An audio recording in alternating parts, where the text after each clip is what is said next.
Good morning, church. Pastor Mike here.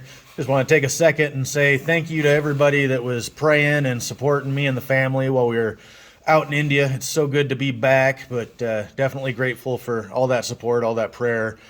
We felt it while we were out there. If anybody wants to hear a little bit about it, I will be talking about it this Sunday, so hopefully we'll see you guys Sunday. But other than that, wanted to talk for a second about our daily reading. Today it was Colossians chapter 2, verses, 8 through 23. And I really wanted to hone in on just a few of these passages here. I think get misused sometimes and want to bring some context to them. But if you haven't had a chance to read that, I encourage you to go ahead and pause the video, take a second, go back and read through those, get caught up. Hopefully by this time, if you've been following along, you just about got it memorized, right? But anyways, for the reading, I'm going to read verses, 16 and 17, and then I want to jump to verse 23. But verse 16, Paul's talking. He says, "So don't let anyone condemn you for what you eat or drink, or for not celebrating certain holy days or new moon ceremonies or Sabbaths.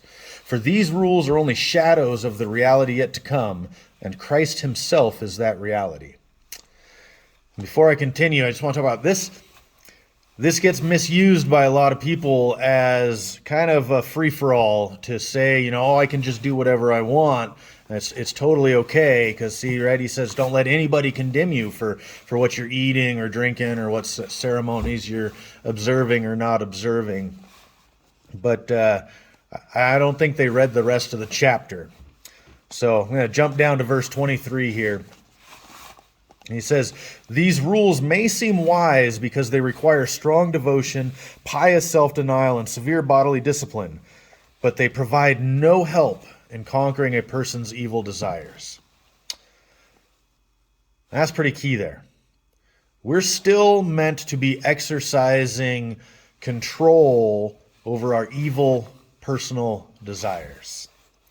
Right? What Paul's talking about here is that getting locked into specific processes, such as abstaining from certain foods or eating certain foods, or going to certain holy festivals, or abstaining from certain holy festivals, observing a Sabbath on a certain day or not observing Sabbath, these things don't actually help in the long run.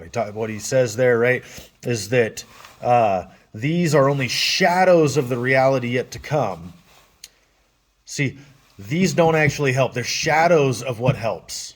Because the only thing that really helps us control our personal evil desires is Christ. Right? Christ himself is that reality, is what Paul says. We are still meant to overcome ourselves, but we can't do it through ritual. We can't do it by white-knuckling through this world. The only way that we can overcome the evil self is by giving that over to death, to be crucified with Christ, so that our new self can be risen with him. We're not meant to give in. We are meant to rise above.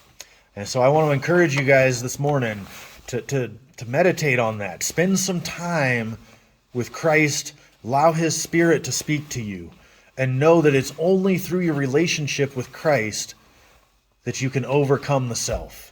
It's not going to be through ritual. It's not going to be through some self-help guru. It's not going to be by finding that website that tells you the 10 steps to take to the new you.